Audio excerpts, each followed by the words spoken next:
bien, seguimos en La Mira, como les habíamos anunciado. Estamos con el doctor en economía y experto en temas de integración, Marcelo Bayán. Muchísimas gracias por estar.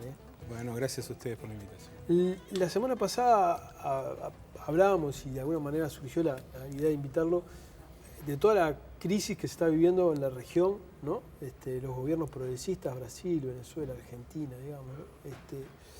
La primera pregunta, esta situación política, digamos, ¿no? Regional, ¿beneficia a Uruguay? ¿Cómo impacta? ¿Cómo se le presenta a Uruguay en materia de integración? ¿Le cambia el panorama? ¿Es bueno? ¿Es malo para poder abrirnos más? Bueno,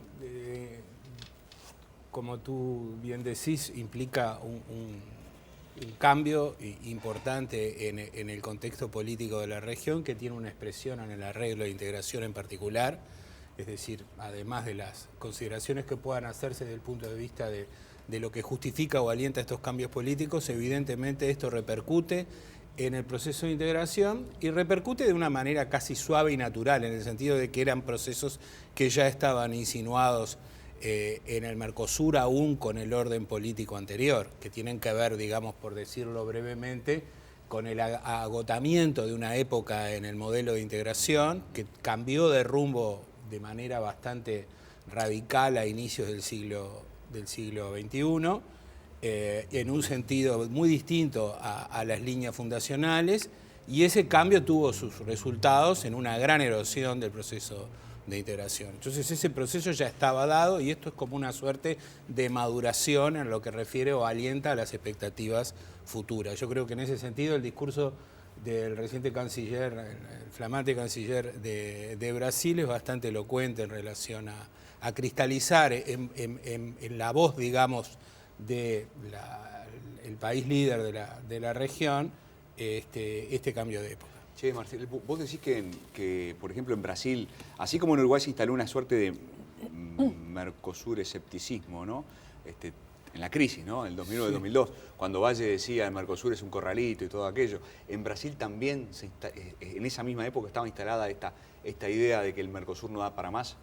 Sí, sin duda, y por motivos distintos, digamos, que tienen que ver con las dinámicas y los incentivos de alineamientos y de inserción internacional, que son distintos en países, nosotros en una economía muy pequeña, digamos, que tiene una matriz de incentivos de política comercial determinada, y Brasil es otro tipo de economía. Entonces, eso yo creo que sí, que venía desde el sector privado, incluso desde el propio gobierno, desde muchos protagonistas de gobierno, que ya en el gobierno del PT, es decir, esto no es tan de ruptura, sino más bien es de cristalización, de continuidad de algo que ya estaba planteado. Pero lo más negativo del Mercosur, que fue, digamos, que nos enjauló y nos impidió integrarnos, abrirnos más.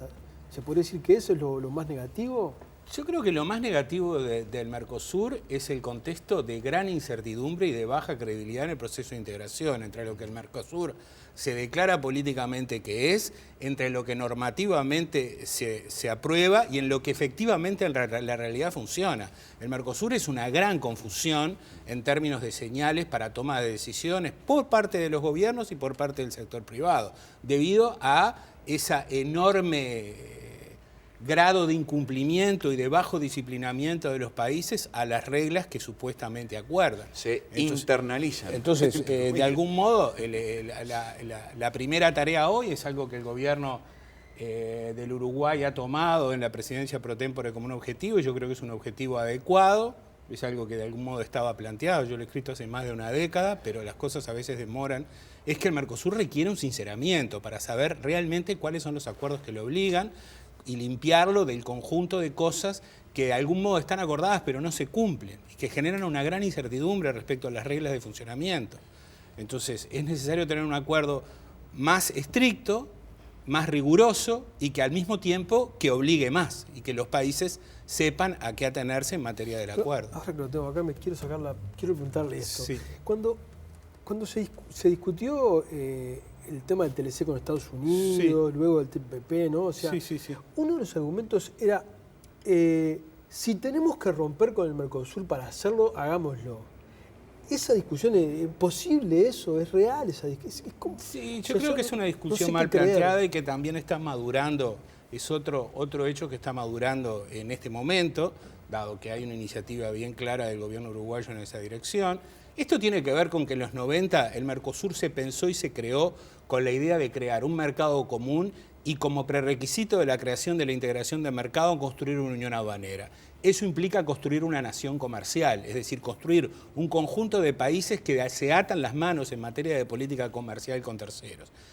Construir esa política es una política muy compleja. Se habla del arancel externo común, pero es solamente uno de los ingredientes de una política comercial común. En el mundo no hay muchas uniones aduaneras, no existen prácticamente porque el nivel de compromiso que hay que tener para poder sustanciar un acuerdo de ese estilo es muy difícil. El paradigma, digamos, de integración económica en términos comparados es la Unión Europea, ¿no? En donde efectivamente es una nación comercial y es mucho más que una nación comercial. El Mercosur no pudo construir este proceso ni lo va a poder construir y hoy está en la etapa de sincerarlo. Como elemento constitutivo de ese proceso, no solamente se requiere un arancel externo común, sino que se requería un mismo esquema de acuerdos preferenciales con terceros. Y eso es lo que pretendió disciplinar la decisión 3200, que supuestamente no dejaría tener estas iniciativas. Lo que pasa es que lo que ocurrieron después de esa decisión hasta ahora, 3 lustros, 15 años después, lo que han hecho es sustanciar la idea que en vez de acercarnos a tener una política comercial común, todos los países nos hemos alejado de ella y nos hemos alejado porque los incentivos que tienen los países de acuerdo a sus intereses nacionales en materia de política comercial con terceros son radicalmente distintos, son muy distintos y no hay forma de armonizarlos. El arancel externo común está totalmente perforado, es la única manera de mantenerlo, es decir, de que los países no lo cumplan, en definitiva, el arancel externo común no existe. No tenemos un esquema de preferencias comerciales comunes con terceros. Los acuerdos que hemos hecho son todos acuerdos bilaterales, que le llamamos acuerdos comunes, pero son acuerdos que tienen listas de excepciones distintas, trayectorias de liberalización distintas, incluso regímenes de origen distintos. Es decir, un montón de aspectos técnicos que refieren al hecho de que el Mercosur no construyó unión aduanera, sino que se alejó de ella. Perdóneme, pero una cosa es que en los hechos no funcione, digamos, y otra cosa es romper. Lo que pasa es que hay muy distintas modalidades de acuerdo. En el mundo hay como 300 acuerdos comerciales vigentes, de los cuales uniones aduaneras son 10 y de los cuales que funcionan efectivamente como uniones aduaneras es 5. Hay 290 acuerdos comerciales en el mundo que no son... Se puede tener acuerdos comerciales incluso profundos y maduros y con compromisos distintos, como está lleno por todos lados, que no sean uniones aduaneras. Las uniones aduaneras es una clase muy rara. Es un animal muy raro en el zoológico de los acuerdos comerciales. Y ese animal es muy raro porque es muy difícil construirlo de algún modo. Ahora, a Uruguay el Mercosur, digamos, falló en las promesas y en las expectativas que había creado. No sumó, pero ¿le restó a Uruguay el Mercosur? Es muy difícil hacer, yo creo que es una pregunta que habría que hacerla por periodos. Claramente en el último periodo el Mercosur no le sumó al Uruguay en términos de construirle un mayor acceso al mercado con ciertos grados de incertidumbre en el mercado internacional, adaptado a su patrón de especialización exportador. Sin embargo, en la década de los 90, en la etapa más dolorosa o de ajuste y de apertura, el Mercosur se alineó y sumó al proceso de apertura comercial del Uruguay. Yo diría que la respuesta la daría, digamos, en esa periodización. Marce, tirá un dato ahí estadístico de las exportaciones. Bien, vamos a ver una gráfica que muestra la evolución de las exportaciones en los últimos años y sobre todo el enlentecimiento que ha tenido con especial énfasis desde el año pasado. Ahí además, bueno, podemos ver todo lo que fue desde 2005 hasta 2015, pero en realidad Uruguay había apostado a mercados de economías en desarrollo como Brasil, Argentina, Rusia, China, y en ese momento era muy favorable para Uruguay, que podía vender sus productos en más cantidad y también en precios más elevados. Luego la situación internacional y regional también obviamente cambió. Estas economías en desarrollo se vieron flaqueando en algunos casos. Recordemos que tanto Argentina como Brasil y Rusia están en recesión, China está creciendo a tasas más bajas y en ese sentido esto repercutió en Uruguay porque venden menos productos a menor precio y en un mercado más competitivo. Y esto habla un poco acerca de lo que se está hablando acá en la mesa, ¿no? En si Uruguay debe rever o modificar su esquema de inserción en el exterior y cómo debe hacerlo. ¿Cómo debe hacerlo? Sí, yo creo que hay una cuestión, hay que repasar dos ideas básicas. Ahí ustedes recién ponían el tema de exportación de bienes uruguayos y aprovecho para decir que el Uruguay, si piensa en su especialización, es decir, cómo es que está inserto en el mundo, tiene que pensar en bienes y tiene que pensar en servicios. Cuando reportamos sobre su inserción, tenemos que reportar la inserción en servicios porque somos un país exportador de servicios. Y lo somos de manera destacada en términos comparados. Somos un país exportador de bienes agroalimentarios intensivos en recursos naturales. Sí, lo somos. Esos mercados, ¿cómo son en el mundo? Son mercados terriblemente distorsionados.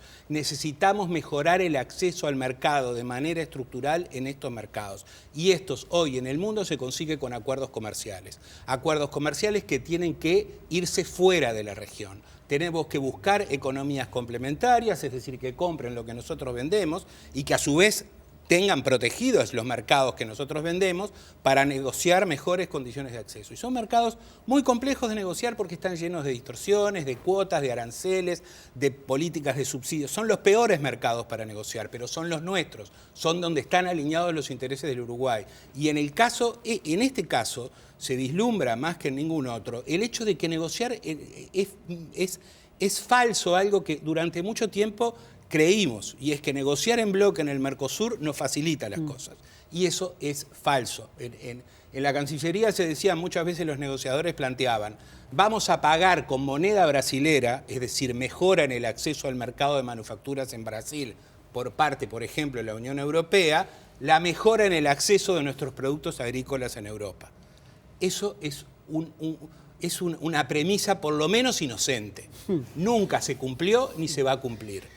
Porque el Mercosur es amenazante en términos agroalimentarios, porque es muy grande, junto, a pesar que somos pequeños. Y Uruguay es pequeño, y como país pequeño, es falso que los países pequeños no puedan negociar acuerdos comerciales. Si usted me permite, Sí. me permitís, Claro, porque justo viene a sí. cuenta El programa es tuyo. Si hay algo que no es del mío. Disculpen que estoy hablando de eso. Por favor. Dale. No, que un trabajo académico que Fito nos hizo llegar, en el que usted participó justamente, hay una frase que dice, la idea de que las economías pequeñas no puedan negociar acuerdos, dada su escasa relevancia económica, está ampliamente desmentida por la realidad económica internacional. Pará, y ahí voy yo. Bueno. Yo agregaría, sí y solo sí tenés capacidad de negociación en el plano técnico. O sea, tenemos el personal, tenemos la masa crítica, tenemos los negociadores, tenemos los recursos humanos para ir a negociar en esos mercados tan difíciles, Marcelo. Definitivamente la respuesta yo creo es que sí. Ajá. El problema es que los países pequeños tienen recursos institucionales pequeños y tienen que poder y saber asignarlos. Si estos recursos, que son pequeños y pocos y altamente calificados, Uruguay cuenta con un buen acervo, una buena masa crítica en materia de negociadores de política comercial y con una muy buena diplomacia económica. La tiene, pero el problema es que si tienen que atender foros de negociación que son múltiples, que se remultiplican y que ninguno llega a ningún lado, que eso es lo que ha hecho el Mercosur en los últimos 20 años en materia de negociación comercial, ha hecho como que negociaba acuerdos que nunca suscribió, o suscribió acuerdos totalmente secundarios, ¿sí? Acuerdos con la India, de listas de productos, acuerdos totalmente anticuados, muchísimos acuerdos marcos. Es decir, hay que focalizar los buenos recursos que tenemos en aquellos acuerdos que nos sirven a nosotros. Y eso tiene que ver con los intereses propios. Hay que rescatar, por eso, la autonomía en la política comercial con terceros. Es un elemento fundamental para el país y que tiene mucho que ver con esto que estamos hablando del ajuste, que fue el primer bloque de este programa, porque la inserción exportadora en Uruguay cada vez es más importante desde el punto de vista de la economía real, de la demanda. Cada vez, a fines de la década de los 90, el empleo directo e indirecto que dependía de la máquina exportadora de Uruguay era un 15%. Hoy es mucho más de un tercio. Y si le sacamos el empleo público, ese porcentaje aumenta mucho más. de manera directa e indirecta, el empleo que se ve afectado por la demanda externa es cada vez más importante. Estos problemas de exportación son problemas en el mercado de trabajo. No son solamente problemas de que no tenemos divisas, de que no hay dinamismo para el progreso técnico, sino que aparte tenemos problemas de actividad y de empleo. Nos vamos a la tanda y cuando venga Fede te dejo, pero antes una cosita. Usted va a decir que Uruguay tiene que rescatar la capacidad de poder negociar ese tipo de acuerdos. ¿Correcto lo que dijo eso? Totalmente. ¿Qué significa eso? Significa que la decisión 3200 que nos atan las manos hasta en la negociación con terceros dentro del Mercosur tiene que dejar de operar. Que es lo que está proponiendo la Cancillería, ¿no, Marcelo? Exactamente, sí, creo que es y hablamos después. Vamos a la tanda, nos vamos a la tanda y ya volvemos.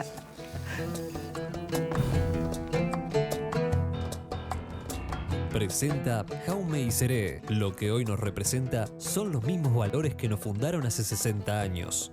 Pronto, el préstamo de los uruguayos.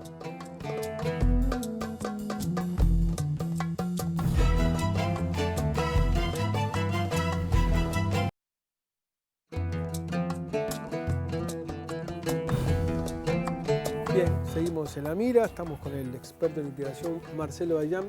Fede se quedó con una pregunta ahí. Sí, hoy de hecho estamos analizando los dos grandes temas de discusión que hay hoy en día instalados de política económica. Por un lado el tema fiscal, por otro lado el tema de inserción comercial. Son los dos grandes debates que hay. Y preguntaba recién Fito sobre la capacidad técnica que tiene Uruguay, la limitante técnica que podría llegar a tener para negociar acuerdos con el exterior. Pero yo pregunto ahora sobre la limitante política que tiene Uruguay para negociar acuerdos con el exterior. ¿Qué tan restrictivo es hoy el marco político para alcanzar la integración que hoy Uruguay necesita?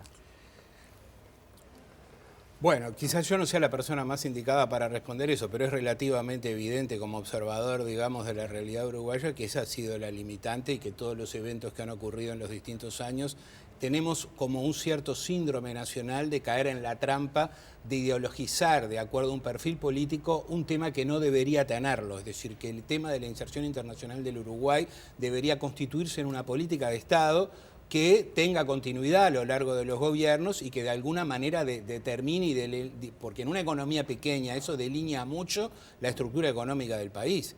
Entonces, estar todo el tiempo volviendo sobre el mismo evento, cuando aparte hay una amplia mayoría política del país que definitivamente creo que está en un punto bastante parecido o muy parecido. Dentro del gobierno, es decir, en realidad este es un problema interno dentro del Frente Amplio. Entonces hay un pedazo del Frente Amplio que tiene una posición que creo que, en mi opinión, no resiste el análisis, es una posición totalmente ideológica que polariza la región versus el mundo, que alinea el tema de la inserción internacional con el modelo y con el tema de la discusión de sistema o de régimen económico. Y que le ha hecho bastante daño al Uruguay en lograr salir de ese veto que el país ha tenido, no sé, el acuerdo de Uruguay con Estados Unidos, recientemente en el tema del TISA, en el papelón que hicimos en salir de ese acuerdo, ¿no? Me interesa muchísimo hablar de Uruguay, ¿no? Pero antes de hablar de Uruguay, un segundo, Marcel, vos decís que en el mundo, ¿no? En las políticas comerciales del mundo, las preferencias ideológicas de los partidos de gobierno, que sean de izquierda o de derecha, llamale H, ¿no afecta el tipo de política comercial que tienen? Vos decís que no, que hay más bien una respuesta impuesta por las circunstancias de cada país. Bueno, habría que hacer un estudio comparado para ver si esta conjetura... ¿Sabes por qué? Lo Porque que sí pienso... entiendo es que los países que tienen ciertos resultados en materia de inserción internacional tienen continuidad en las políticas de inserción. Eso es... ¿Sabes por qué? Porque estoy pensando en los republicanos y en los demócratas en Estados Unidos. Quieras o no, tienen modelos, tienen visiones, hasta donde yo sé que no es mucho sobre la política norteamericana, ¿no? Tienen más bien ideas sobre cómo insertarse en el mundo, ¿no? Y tenés algunos que... Bueno, de hecho ahora en Estados Unidos se discute, qué raro esto de Trump, un republicano que se volvió proteccionista, cosas por el estilo. Bueno, pero si hay algo que ha habido en Estados Unidos en los últimos 3 ciclos de gobierno, Clinton, Bush hijo y Obama, es continuidad de la política comercial.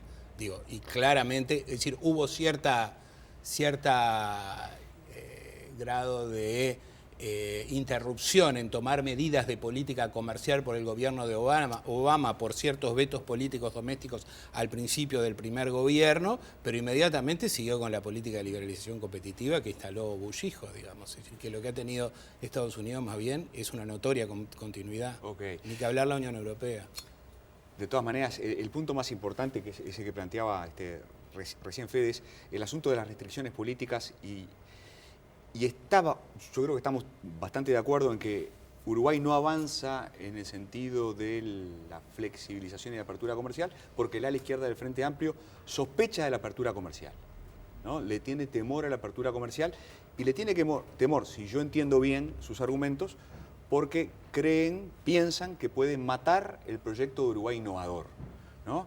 Es decir, que la apertura comercial nos condena a seguir vendiendo commodities, bienes primarios, y nos impide pasar a un nuevo tipo de matriz productiva. Por lo que te conozco, yo sé que el tema de la matriz productiva te importa. De hecho, acabas de dar un curso en Francia, ¿es correcto?, ¿no?, sobre el tema de las cadenas de valor. Entonces, por eso te pregunto, ¿la apertura comercial efectivamente es un problema para la transformación productiva? ¿Mata la transformación productiva o es una oportunidad? Bueno, primero dos comentarios. El Uruguay es una economía muy pequeña. Las economías pequeñas como el Uruguay, el ritmo de incorporación de progreso técnico y el ritmo de crecimiento de la productividad está asociado a los bienes intermedios que compra y a los bienes de capital, fundamentalmente. Si la apertura comercial es útil para que se acelere la incorporación de insumos y de bienes de capital, eso ya es un motor dinámico al crecimiento de la productividad importante.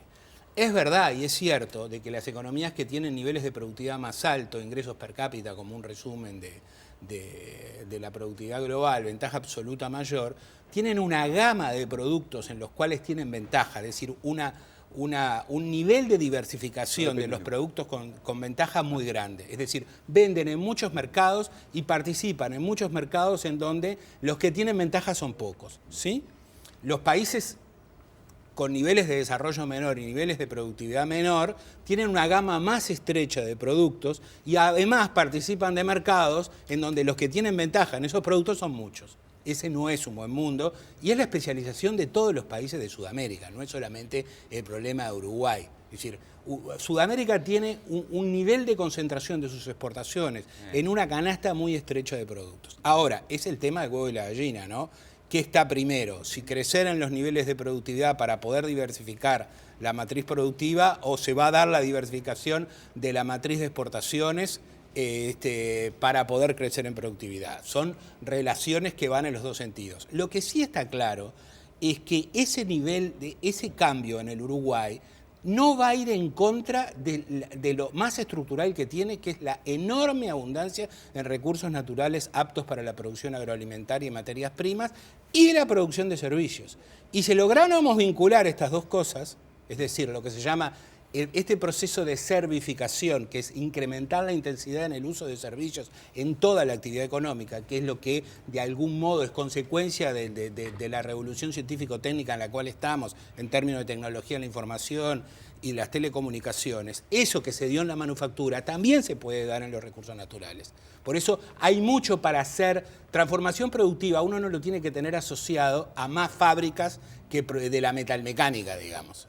Es decir, es transformación productiva tener empresas de telecomunicaciones, tener empresas profesionales que se internacionalizan, es decir, tener empresas de tecnologías de la información, tener un agro inteligente, tener un nivel de productividad cada vez más sofisticado en el agro.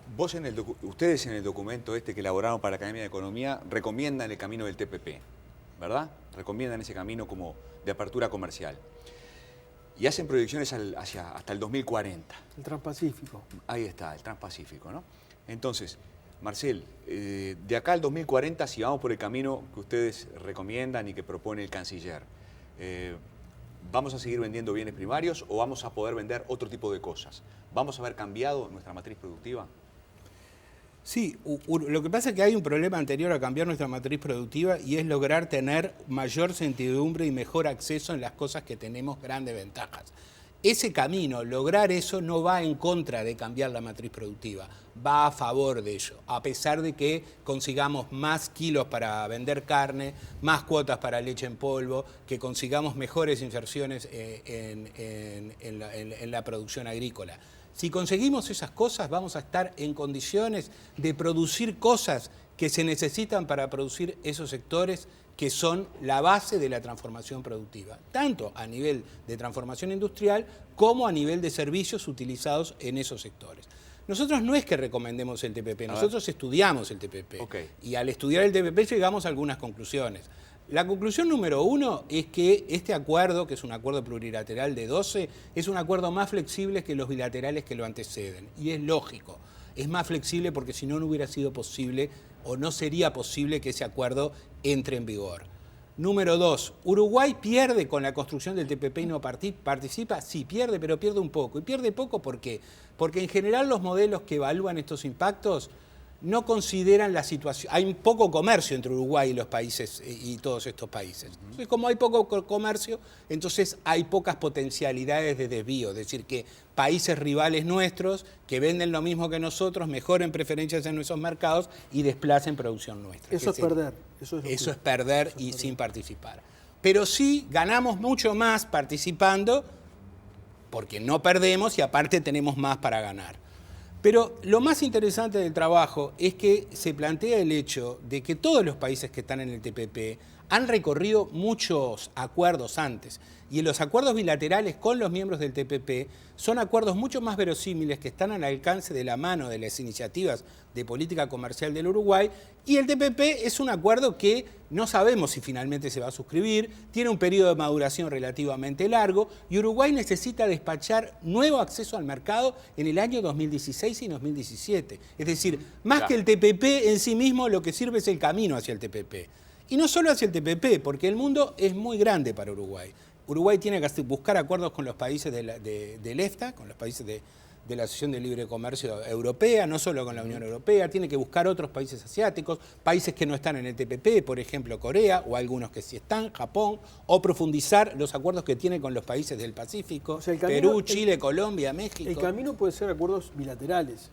Eso es lo que Sí, totalmente. Hay que realizar el camino de acuerdos bilaterales que sirven en la acumulación de estar en mejor situación, porque uno ya emprendió los procesos de liberalización fundamentales. Y luego, si el TPP se suscribe y una vez que uno ya tiene esos acuerdos, que son más controlados, que son más verosímiles de realizar, evaluará el país si le conviene realmente en ese momento ingresar o no ingresar al TPP, si es que necesita el TPP adicionalmente o no. Ahora, Bahijan, un tema que en particular tiene mucho que ver con esto. Principalmente con lo que es la transformación de la cadena productiva. Hablamos de un Uruguay abundante en recursos naturales y por lo cual tiene un modelo, digamos, de inserción internacional bastante condicionado por eso. Usted habló de crecer o ir a otro modelo, pero basado en esos factores y además agregándole valor agregado a través de los servicios. Pero para eso tenemos un requisito básico que es la mano de obra calificada, porque esos sectores y esos avances, digamos, de innovación tienen que venir vinculados con un capital humano que Uruguay hoy parece estar fallando mucho. Y está muy vinculado también con aquello que hablábamos en el primer bloque de los salarios uruguayos y de pensar de que un 70% de los uruguayos gana menos de 27.000 pesos, ¿no? Entonces, como este tema de la educación y de la formación del capital humano también influye, incide mucho en nuestras posibilidades de inserción internacional y de la forma en la cual nos paramos frente al mundo. Definitivamente, es decir, Uruguay está en lo que se conoce como la trampa de las economías de ingresos medios.